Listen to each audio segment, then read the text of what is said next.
the difference? Malavisto, Paris. Yini I-2000 nge-Paris. All right. Okay.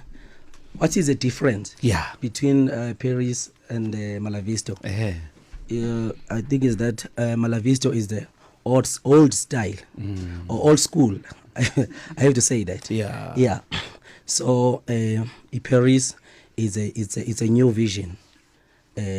Ekhona njengamanje yokuthi ezasewulisi ne for ezasewulisi for accommodator ama 2K ngoba angeke kubalekele ukuthi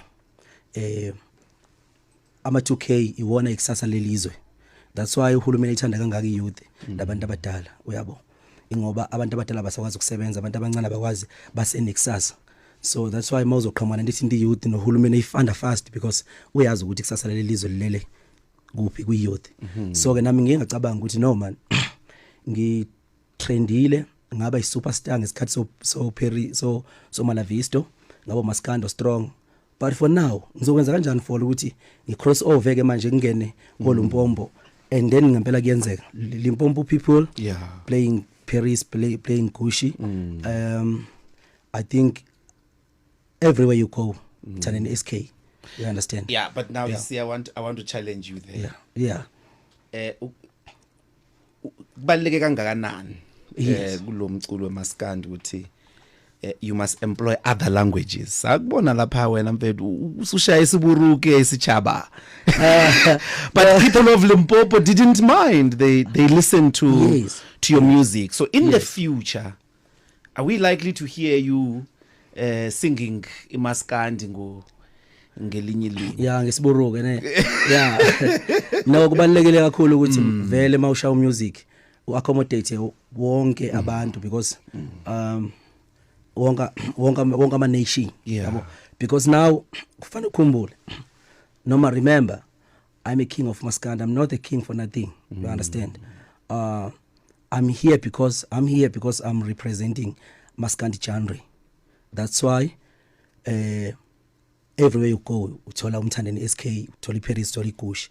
Ingoba vele sengirepresent uMaskandi kuona wonke amazwe kuzona zonke izinhlanga. You understand? Is that what makes you different? Sengisho ukuthi competition kwamanje, is there a competing person at the moment to the spread of this 2000 Maskandi? I think no competitor. I've no competitor. Mhlambe ngikhaza Malavisto kwakukhona. Yeah, maybe nganginawo leso sikhathi, but for now I'm ngwenye level kakhulu. So uyabona nje ukuthi umfuna umuntu omusha, umuntu usuke eLimpopo mayibona uMthandeni abona uMthandeni one man, understand? Then elinye artist kaMaskandi malisebenze kahle nalo uma futhi belazi eLimpopo fanele belazi lo Hashi Nembongolo. Uyaba understand? uHashi Nembongolo kumele futhi naye angene yabo ngemisebenzi yakhe. You understand? Angikwazi ukuphatha ubasket kanje mina ngihambe ngisebenze kanzima then bese ngiphatha ubasket onamagundwane phakathi. You understand? So no competitor. I'm a one man standing. That's why you're the king. Yeah, that's why I'm a king.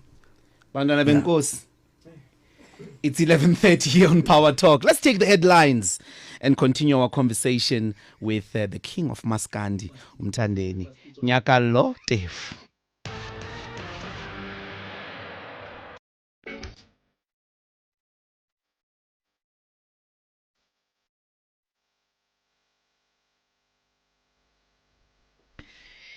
We're here with the king of Maskandi music, Mthandeni.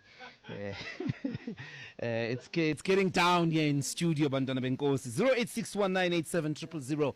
You can call us if you want to interact with him. Very important indeed. Paris, Mtana benkosi. Over 21 million views on YouTube, and Gucci is already above 12 million as well. Social media into efana no TikTok like YouTube zibaleke kangakanani to exposure your music wakho? Kubaleke kakhulu because into enginotice ngomusic ukuthi abantu bafike belalele umusic wakho then bese bebheka ibehavior yakho, uyabo ukuthi umuntu obehave kanjani, abantu bathini, baxoxa bathini ngawe, you understand. So long time ago besinenkinga ukuthi uthi uyiculela kamnandi, then kube khona abantu abakhanda ipropaganda yokuthi befake izindaba engalona iqiniso zokuthi umthandeni uyinkabi egoli, like uyadubula, like uyahijack, you understand. So bekuiza ukuthi abantu bekhole leyo nto because bebengena ku TikTok. I see. So right now uma ukhuluma into ngomthandeni, maybe uthi umthandeni abanye bathi ufile, yabo abanye bathi ufile ngena ama calls to window day awusekho wena, you understand, uthi ayinkhona, yabo. So ku easy manje ukuthi umuntu mayikhuluma into wrong ngawe, then umuntu ehambe ku TikTok afica abantu be live bekushuta noma somewhere bethi kade sinomthandeni la mhlambe few hours le early, yabo. So manje ngicabanga ukuthi kusizile uTikTok kakhulu no Twitter because wenza into eyenzeka manje uveza iqiniso manje, so there's no explanation manje, uyabona. Uma nje ukuthi khona abantu into abafuna ukuyazi ngawe bangena ku TikTok, bangena ku Twitter, bathola iqiniso njoba linjalo. iMaskandi as a genre is a very prolific genre. Khipha ama-album amaningi. At some point a single artist would do 3 albums in a year. Yes. But asayiboni angazi ukuthi wena ke uyibona kanjani, but that phenomena isekho. What do you think happened? And uma uthi mhlambe you look into the future, Yes. where do you think Maskandi is going? Yeah, I'm the reason. I'm finished that thing. Now I'm finished that thing. I exist in manje, yabo. I say exist and ngampela isikhathi sawo siphelile, you understand.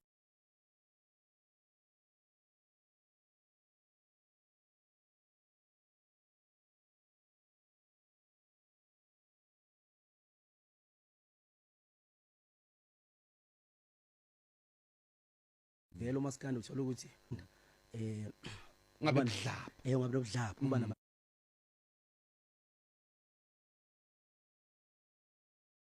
So that's why ubona izinto eziningi nje ubuchaza nje ukuthi abantu abasawakhipha ama album amaningi ingoba kwaye kwayimina lokho, you understand. Even na online kade bengekho uMaskandi kakhulu online, even noma bekhona befaka ingoma online uMaskandi but bebe ngawashaya ama million, but the time kungena umthandeni SK, uyabona umshovu enkani kwaba nenkani indlaba iphika amambatha sebesola amadevana, washintsha yonke iindustry kaMaskandi ngoba bayazi ukuthi into mayisithi into ngomthandeni should yasebenza.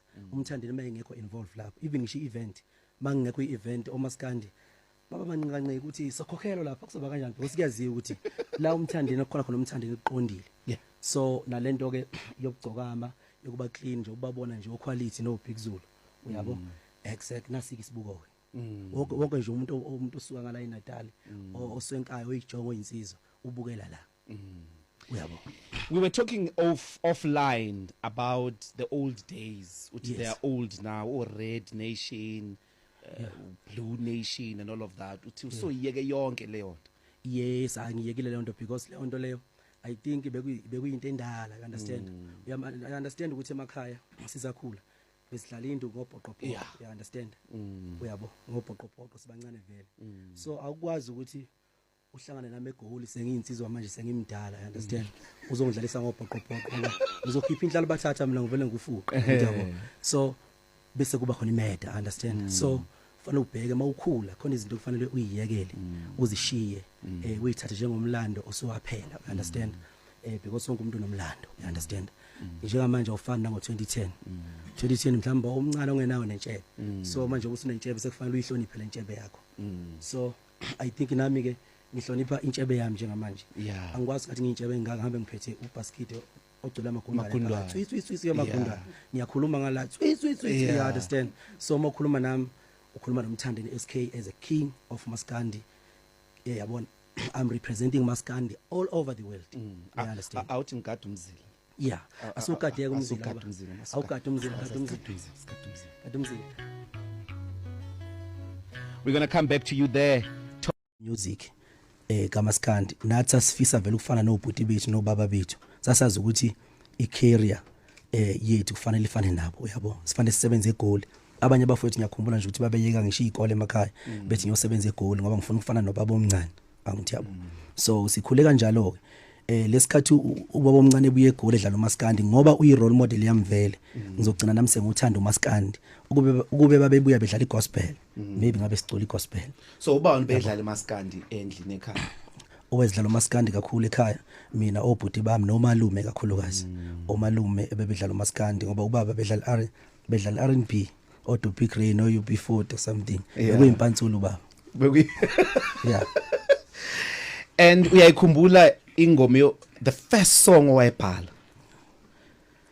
ngiyikhumbula what was it and yafika kanjani kuwe first song kwakwenzekeni I mean you know some people write a song because inhliziyo ibhlungu khona intombi phula inhliziyo yakho omunye ingoma imfikele ngobulambili ngoba ubona isimo mhlawumbe ukufa yes the first song you wrote what was it and how did it come to you what was happening to you ngiyakhumbula ukuthi ngiqala ukufunda ukuqopha ingoma sasilusa inkomo nezinsizwe silusana zemakhaya inkomo kunomhlambi wezinkomo umhlambi oyinkomo zinkomo eziningi isuke esedlelweni zidla utshani uyabo lezi nibona lapha kuyi long life ngaphandle yeah thina sibona life so ke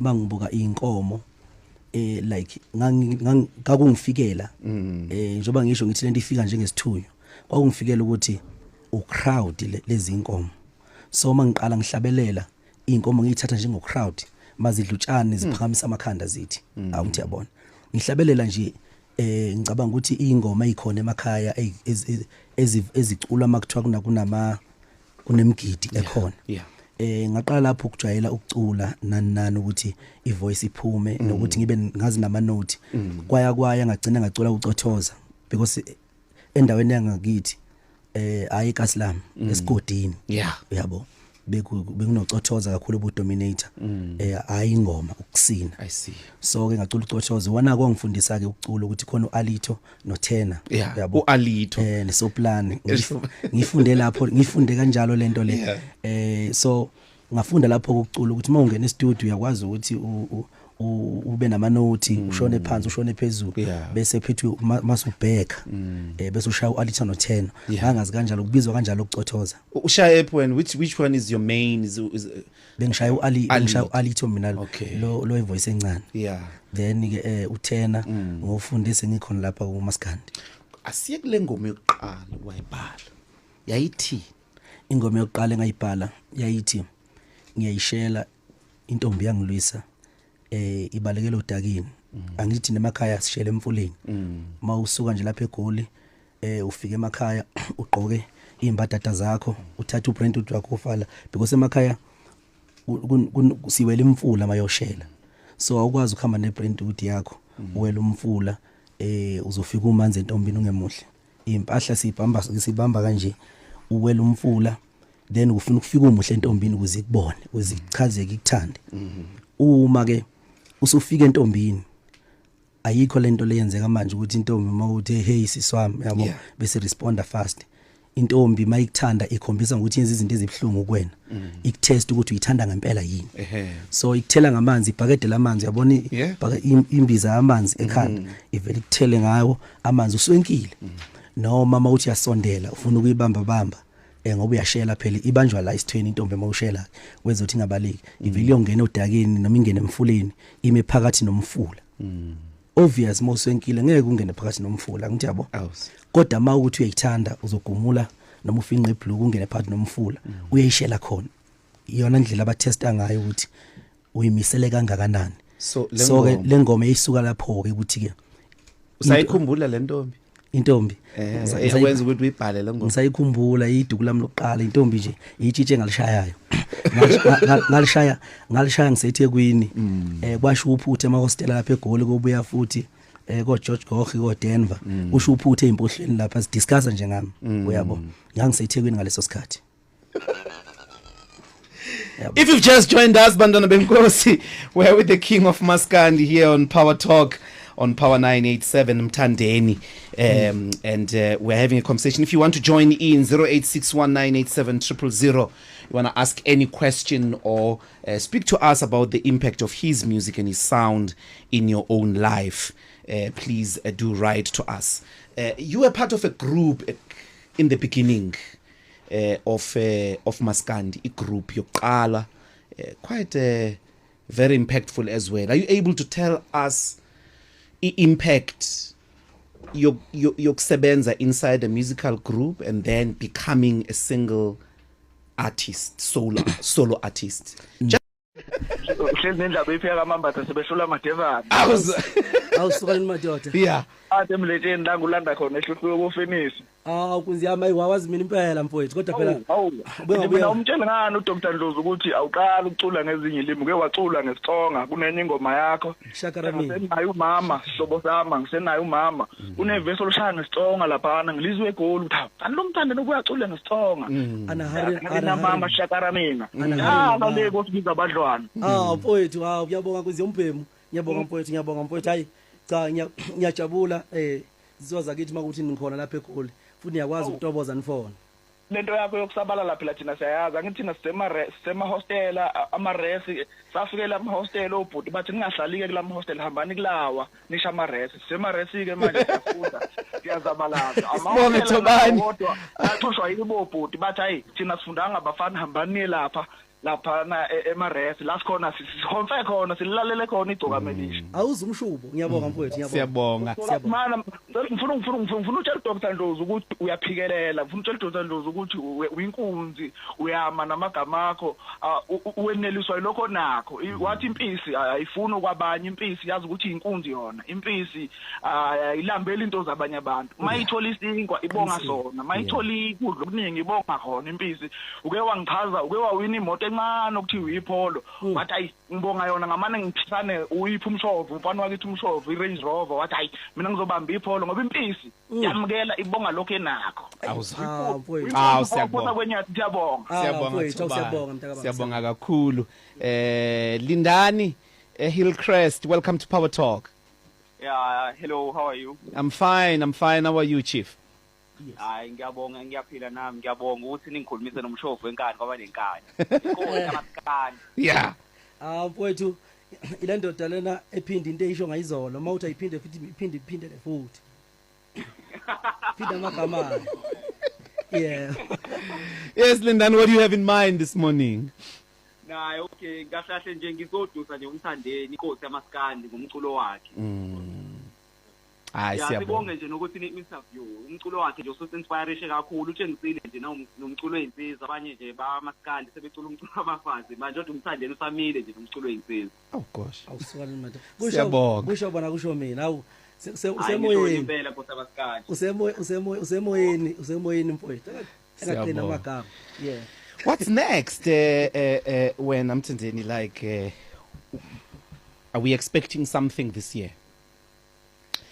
Album, new hit. Yeah, this year vele ngiyabuya ke vele. Lokho ke akubuza nje ngiyabuya yabo njengoba ngihealthy kanje ngisashaya nje performance la e-studio phinde ngibuye ngizokhuluma ngingasho ukuthi yabo ushuthi nginomoya yabo. Yeah, ushuthi nestamina so ngiyabuya this year. UkuyiParis kwaba iGucci. The time ngishaya iParis abantu ababeyibuza ukuthi uzobuya kanjani because kuyabonakala ukuthi ayi mancane amathi ukuthi abuye nolwandle enkulu, you understand. So ngahlala phansi ngaplana njengendoda ngoba into eyenziwe yimina uyabo. So angikwazi ukuthatha umfazi wokuqala bese wena uzongifungela ukuthi ngeke ngisamthatha wesibili. Ingani ngamthatha oqala umfazi sengamthatha nowesibili umfazi futhi ngaze ngadalwa ngisho noma na u10. You understand because ngaba namandla ukuthatha umfazi oqala. You understand. So namanje ke ngamthatha umfazi oqala ngathi Paris umfazi wesibili ngathi Gucci. Even this year ngiyabuya futhi. Slinde which months? October I think vele zobe seyiduma lonkizwe October. I-message yakho ngoba ke abalandeli bakho abantu abasha who are facing a lot of difficulties in the country. Isimo kakhulukazi abantu abasifazana ukubulawa kwabo ukudlwengulwa. You've got a lot of following of young people, not just in KZN, not emakhaya, including in the townships, in Johannesburg, nase Eastern Cape, nase Western Cape. Yes. But laba bantu baphila with high levels of unemployment, baphila in a lot of violence. The murder rate is up. But then at the center of that, Yes. abantu besifazane Bayahlukunyezwa. and what's your message, because usuyi cultural icon ke manje, Yes. where you've got the ears ezabantu ezandleni zakho, uNkulunkulu babeke la. Yes. What's your message, and how can Maskandi help, in your view, ukuxazulula le inkinga, kushintsha imiqondo yabantu, kulula? ukuphilisana? Yebo kulula nje. Ngicabanga ukuthi mina njengomthandeni yabo umbono wami la izinto zonakala kakhulu kubafethu sebephumelele. Ke sithi sizulu indlela ibuzwa kwabaphambili, kodwa manje abaphambili abasakwazi ukubonisa abasemumva indlela okuyiyona yona. Kunalokho bayabayuza, bathatha advantage ukuthi sebephambili bona sebazi konke, bebuye amabrazo amadala buya ayojola nezingane ezincane ezikoleni, then ayifundisa imali. Mina njengamnje ngiyakwazi ukuphatha imali bese ungayiphathi imali, you understand? So if ujola nengane encane lapha ufika uyisha ngo10k ingakasebenzi, you understand? Obvious uyiphazamisa vele, kanti ungcono ingane ufike uthole noma kwenzekile wajola nayo, kodwa ufike uthole ukuthi inani emqondweni, ivision yayo ithini, you understand? Ungathabenga awubhuti abadala kahlehle nje thina amadoda, ngoba ithina siyolungisalelizwe futhi thina siyolubulala. Kufanele uma abantu besifazane sibavikele, singabavikeli ngokuthi kuphela mhlambe khona into ethile edinga amandla, sibavikele ngomqondo nangezenzo nangebehavior. Umuntu wesifazane masumtholile, ngikhuluma ngami nje, mina ngeke ngiqonywe intombi, you understand? Qonywe intombi ngivele ngiyibuze nje, ngiphosa imibuzo embalwa emncane, because angifuni nokulala nentandane, you understand? Engazi ukuthi izolala idleni, you understand? Ngiphosa imibuzo emncane vele ngitshela istory esidabukisayo ntombazana, vele ngitshela ukuthi yazi bamba la, yabo, hamba uthenga ukudla, ayikho into ezenza ngithathe njengomfowenu njengobhuti wakho, ayikho into esoyenza ngifare emala nokuthandana mfowethu, ngoba le nto lezo izongibangela isono kuyi-career yami nami, you understand? Ukuze ngithole izibusiso ngingcengele uNkulunkulu, wena ngizokusiza mawulambile bongifonela, you understand? Hayi ngoba sijola uavoid ukulala nababa abadala noma nabantu abadala ngoba uthi ulambile udinga imali, ngoba kuze kufike ekutheni bebulala abantu besifazane nje ingoba basuke sebejwayele izinto isikhathi singakafix ukuthi beyijwayele, you understand? Sebazi kuba nemali, sebekwazi ukuyikhipha, sebekwazi ukushintsha inzipho namakhanda, kodwa futhi sengumntwana wesikole akakasebenzi, you understand? So lo muntu uzoba kanjani nogqozi lokuthi ufisa ukufunda aqede ukuze asebenze aphathe imali yakhe? Angeke benalo vele. So ithina amadoda esilimaza izinto, sifike sihlalela ko Santini, sibhema amasika bese lokho siorganize ingane, so iyona ke lekuthina amadoda, uyabo.